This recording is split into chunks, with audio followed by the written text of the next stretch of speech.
the nomination of William Barr to become Attorney General of the United States.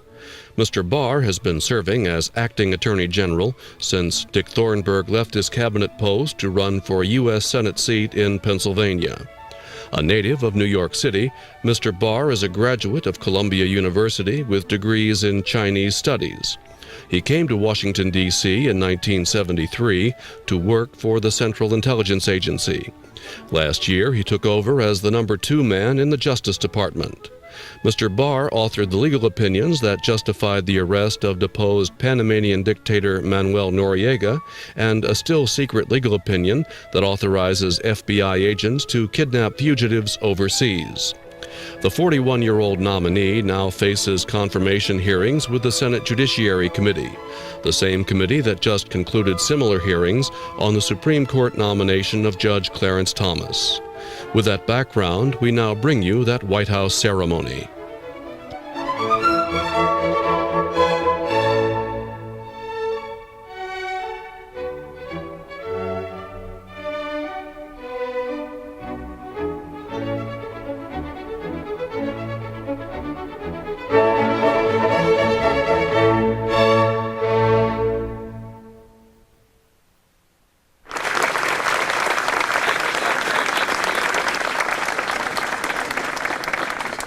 Welcome to the Rose Garden, devoid of roses, but we are very pleased to see all of you here. A special hello, of course, to the man standing at my left, a man so well known to those interested in law enforcement, Bill Barr. We're honored to have Bill Sessions with us, the FBI Director, Steve Higgins, the Director of ATF, Mike Moore, Director of the Marshal Service, and I want to welcome Judge Joe Flatt, who came all the way from Alabama. Where is the judge? You might get him to just stand, since we're going to be talking about Alabama here in a minute. Welcome, sir. It is an honor to have with us today the true experts on crime and justice in this country, our state and local law enforcement officials. Each of you is here today because you've made a solemn pledge and have made great personal sacrifices to protect and defend society against the threat of violent crime and drugs. Every American agrees that we have a crime problem in this country. That is the understatement of the year. And every American deserves a tough crime bill that strengthens our criminal justice system. Let me just share a story with you. Most of you know it. 2 years ago, a series of gruesome crimes shocked America. The terror began one peaceful morning when, along with the rest of the day's mail, a parcel arrived at the home of Federal Appeals Court Judge Robert Vance in Mountain Brook, Alabama. And when Judge Vance sat down to open the package, a pipe bomb inside blasted him across the room. Judge Vance was killed and his wife severely injured. The nightmare didn't stop there. 2 days later, Alderman Robert Robinson, a prominent official of the NAACP, returned to his law office in Savannah after spending the day in court. Along with other papers, a package awaited him in his office. The pipe bomb inside exploded, and Robert Robinson died too, a senseless and violent tragedy brought about by an anonymous terrorist. That same day, packages containing bombs also arrived at a federal courthouse in Atlanta and an NAACP office in Jacksonville. Thank God those bombs were found before more innocent persons were murdered. In fact, one investigator, a real pro, said it was nothing short of a miracle. A torrent of threatening letters followed, targeting federal judges, prominent blacks, civil rights leaders. With the first bombings, federal authorities began a massive investigation spearheaded by a task force named Van Pack, named after its first victim, Judge Vance. And Van Pack was directed by Department of Justice officials, including at the FBI and the U.S. Marshal Service, but other agencies all pitched in.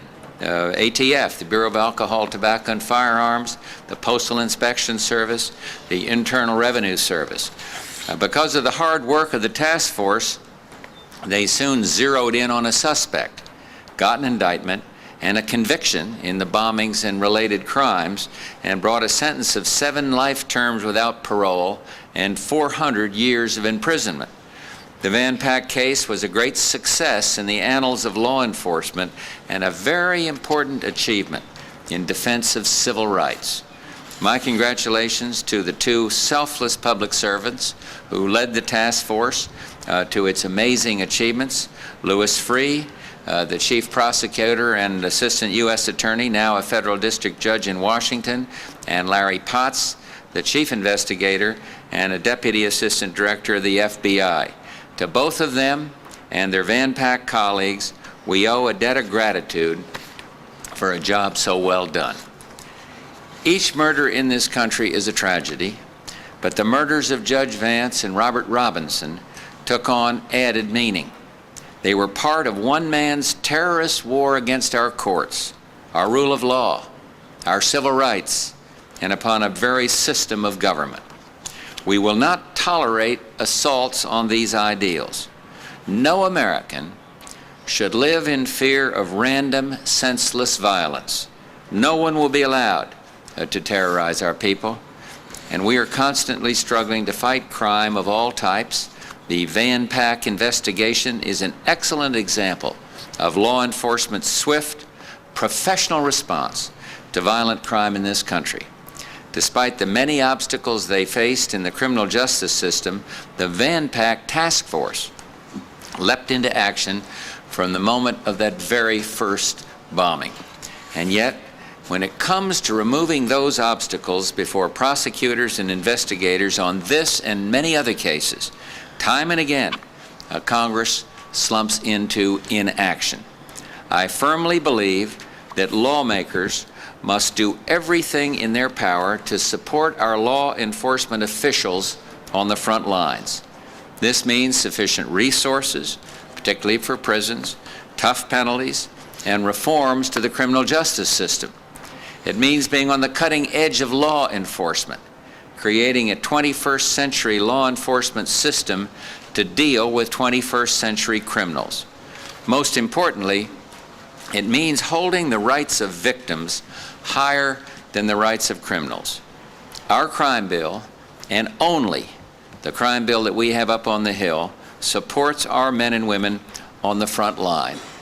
I'll diverse a minute to mention yesterday's lovely ceremony at the new memorial in honor of the fallen law enforcement officers. I'm sure some of you were there, but I can tell you on a very personal basis that Barbara and I were deeply moved at that memorial, at the service itself, particularly when we met the 2 surviving young children of a fallen officer.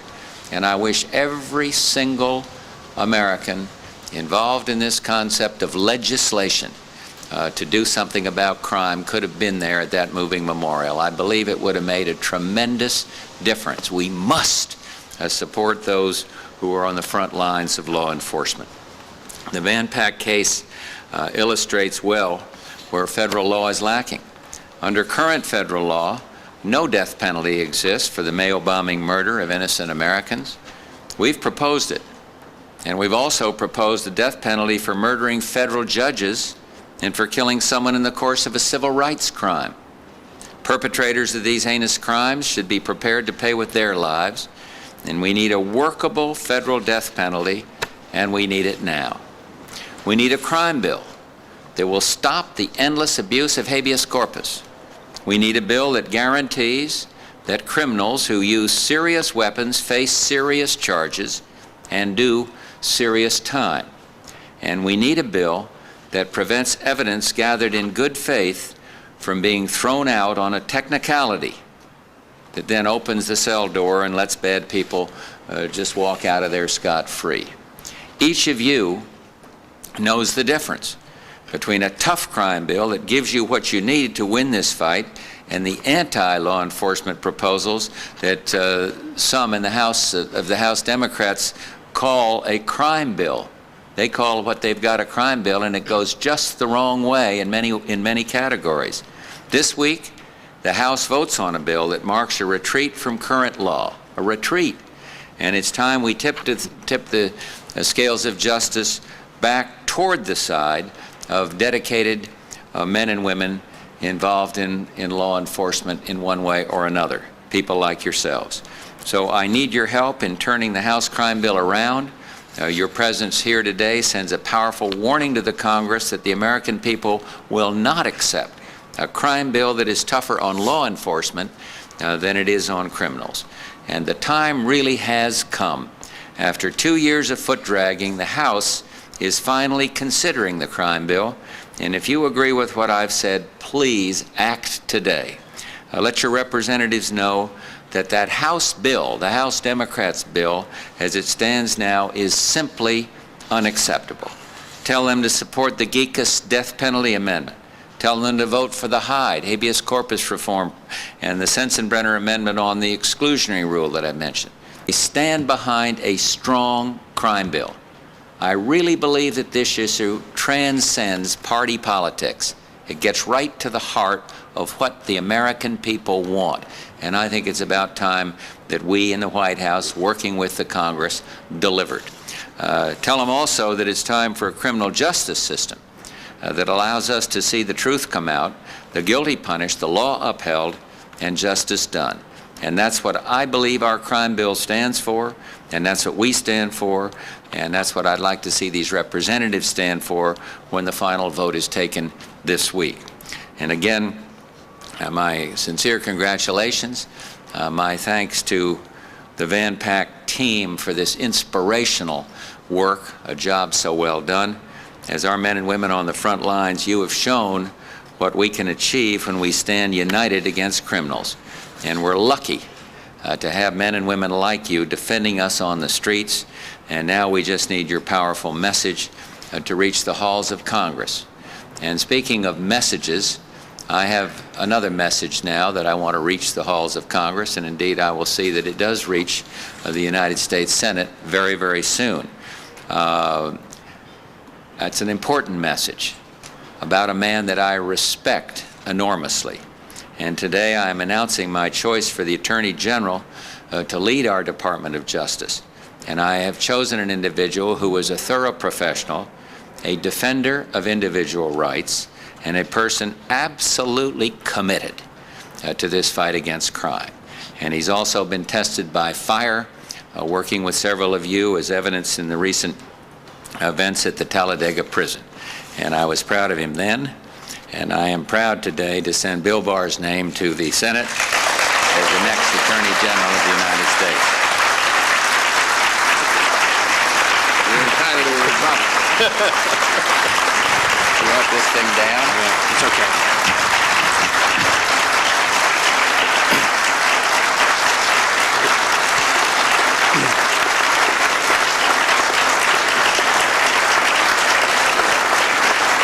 Thank you.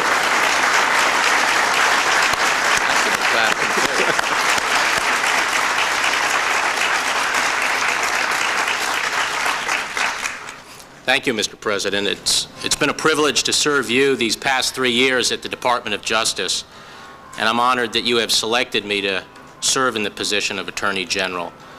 What makes it a particular honor is the opportunity to serve a president who is such a strong supporter of law enforcement.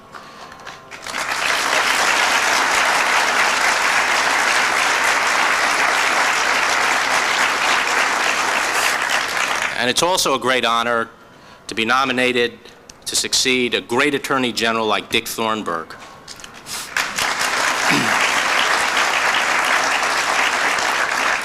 Now, as this ceremony clearly shows today, we have thousands of dedicated men and women at the Department of Justice who do an exceptional job day in and day out, upholding the law, enforcing the law in an even-handed way and with integrity. And I'm proud to be associated with each and every one of them, and if confirmed, proud to lead them. Thanks again, Mr. President. Congratulations once again. Now do we have the, you're going to get them up here? Follow a session of the U.S. House of Representatives in its entirety. Watch confirmation hearings of a Supreme Court justice. Learn how governments around the world operate. Talk about important issues of the day with elected officials. There's only one network that makes it all possible. C-SPAN, brought to